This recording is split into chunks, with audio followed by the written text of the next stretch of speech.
Aïe aïe aïe, c'est la pagaille. Bienvenue pour cette nouvelle vidéo du mauvais jardinier.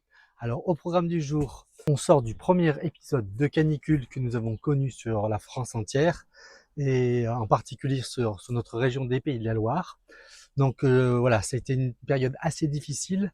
J'ai arrosé un petit peu plus que d'habitude pour quasiment un jour sur deux, un jour sur trois, pour aider le potager à passer cette période difficile. Donc on va aller faire un petit tour de l'état du jardin au sortir de cette canicule. Et dans un second temps, on ira aussi voir un petit peu le résultat des récoltes de fèves. Puisque là, avec les chaleurs, évidemment, les fèves sont mortes depuis déjà quelques semaines. Et donc, je voudrais partager avec vous le résultat de ces récoltes, les conclusions plutôt positives et les conclusions plutôt négatives, qu'on puisse analyser ensemble le résultat de cette production de fèves pour cette année. Bien sûr, si vous appréciez ces contenus, si vous aimez ces vidéos, n'oubliez pas de liker, de partager et de commenter ces vidéos. Allez, on se revoit tout de suite après le générique. C'est parti!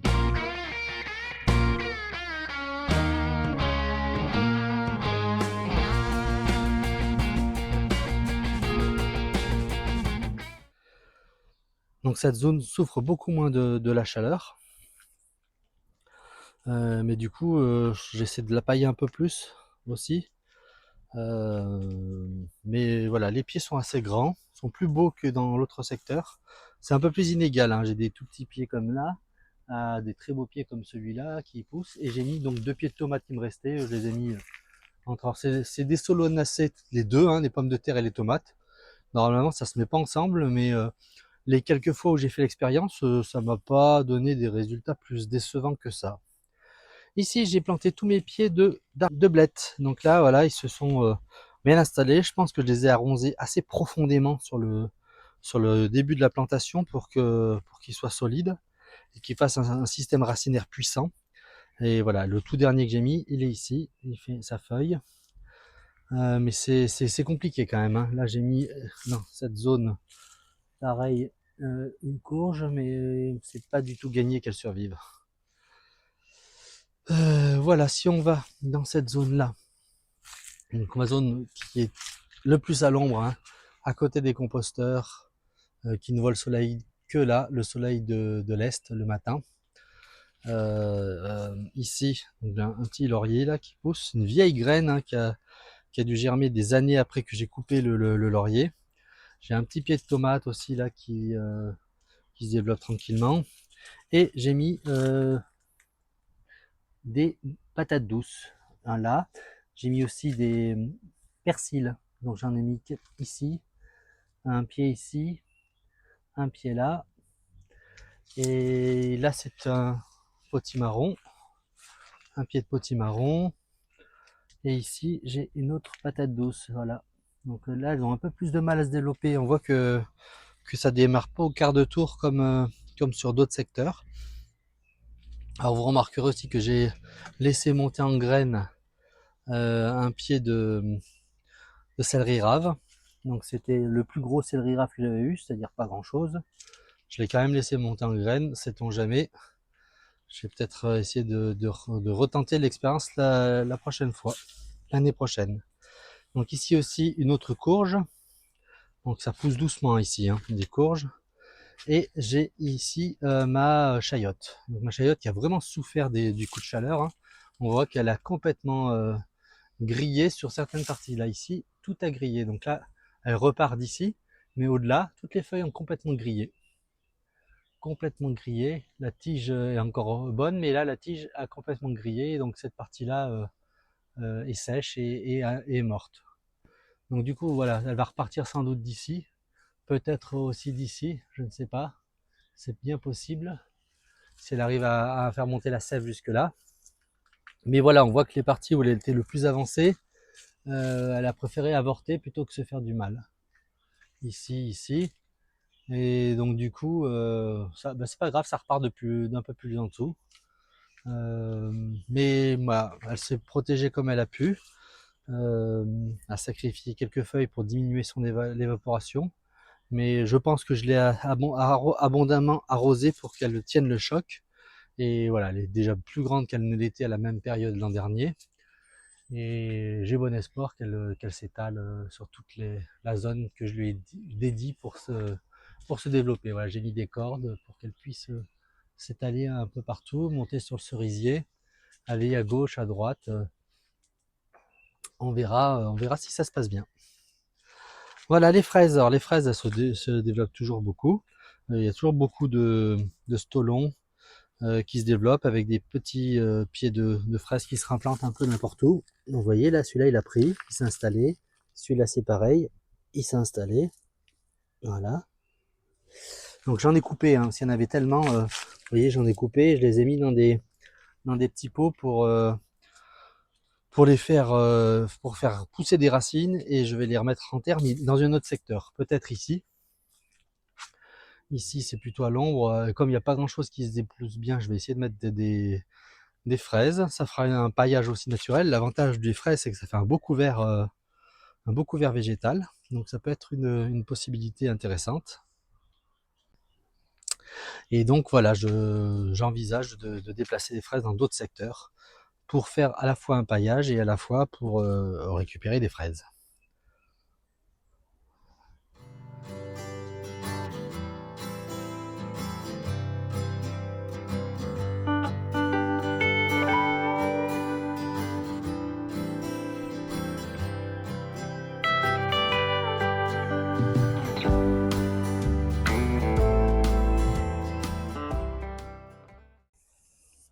Voilà, on va revenir en détail sur les récoltes de févrole et de fèves pour voir en détail la qualité de la production, ce qui est source de satisfaction, mais aussi les déceptions et les causes possibles en fait pour la non-atteinte des meilleurs résultats et quelques actions en fait qui permettent aussi d'améliorer la conservation des graines, que ce soit pour les consommer plus tard ou pour les ressemer.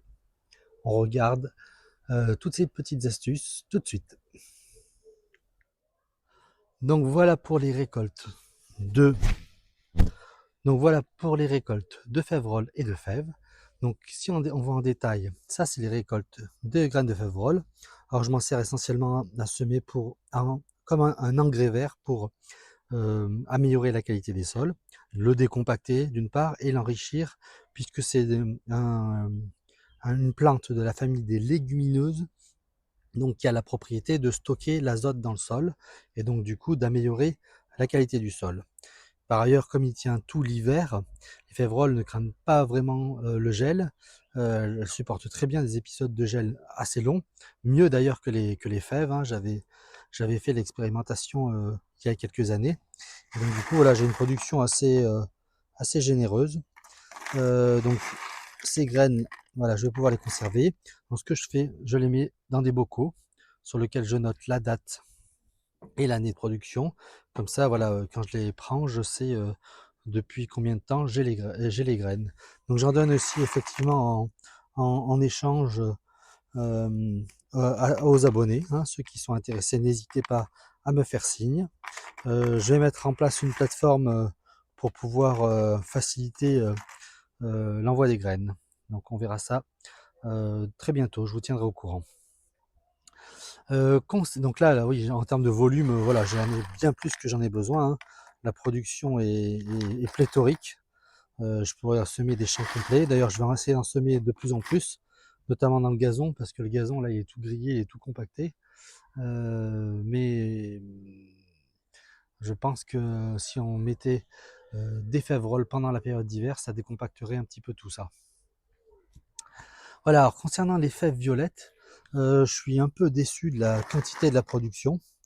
Je m'attendais à avoir beaucoup plus de fèves violettes.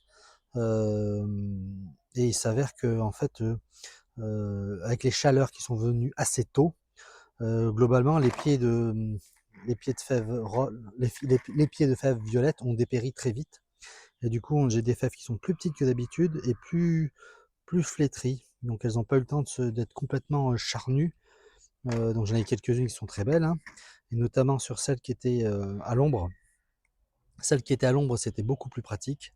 On voit elles sont séchées plus tard, et donc ça leur a permis de terminer la croissance et la maturité des gousses complètement.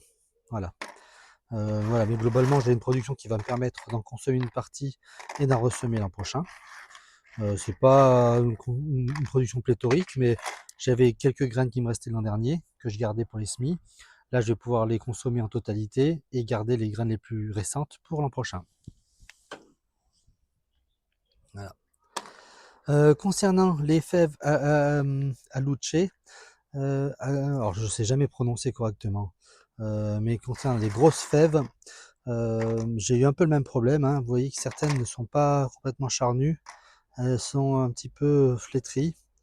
Ça, c'est du fait du manque d'arrosage, et en particulier pour ces fèves, elles étaient dans la zone, je vais vous mettre les images, elles étaient dans la zone la plus exposée au soleil, et j'ai même eu beau l'arroser un maximum, elles ont quand même souffert assez rapidement, et j'ai une production qui est très modeste, très petite, donc plutôt décevante. Bon, pareil, j'en aurai assez pour en consommer une partie et avoir des stocks de semis pour l'an prochain. J'ai fait beaucoup d'échanges et de dons de fèves, donc j'ai aussi besoin de reconstituer mes stocks.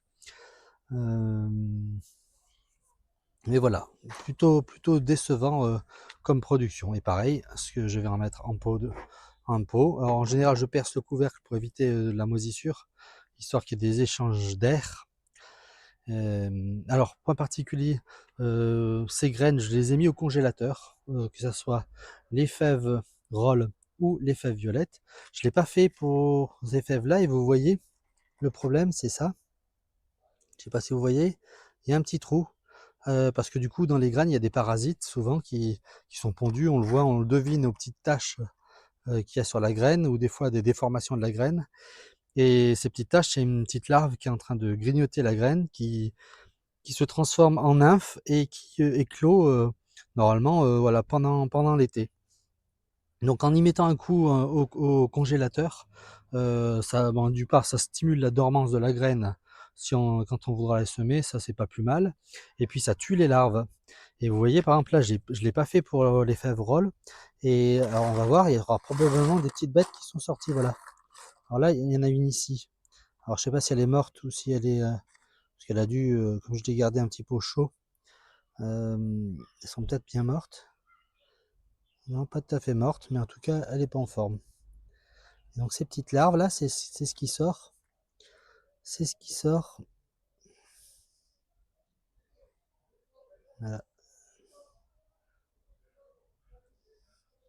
Si je peux monter la lumière.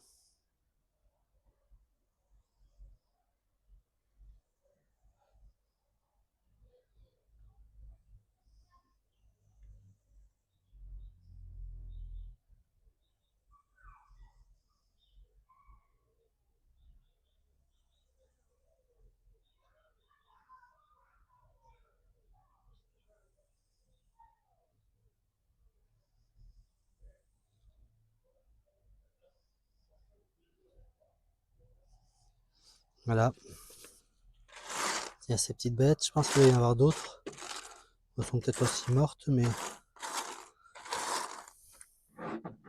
Et vous voyez, quand ça a découpé, on voit ces petits couvercles là qui sont typiques du découpage de la sortie pour les parasites. Donc vous voyez, on voit bien sur cette fève là par exemple, ici, voilà, ça a été bien découpé pour la sortie de l'insecte. Alors je ne sais pas quel est le nom de cette petite bête, je vais essayer de trouver ça. Vous voyez là aussi, il y en a d'autres. Donc ça c'est parce que j'ai pas mis au congélateur pour tuer les larves. Donc là je vais le faire quand même parce que elles sont sans doute pas encore toutes sorties, donc je vais pas attendre qu'elles m'aient percé des trous dans tous les sens.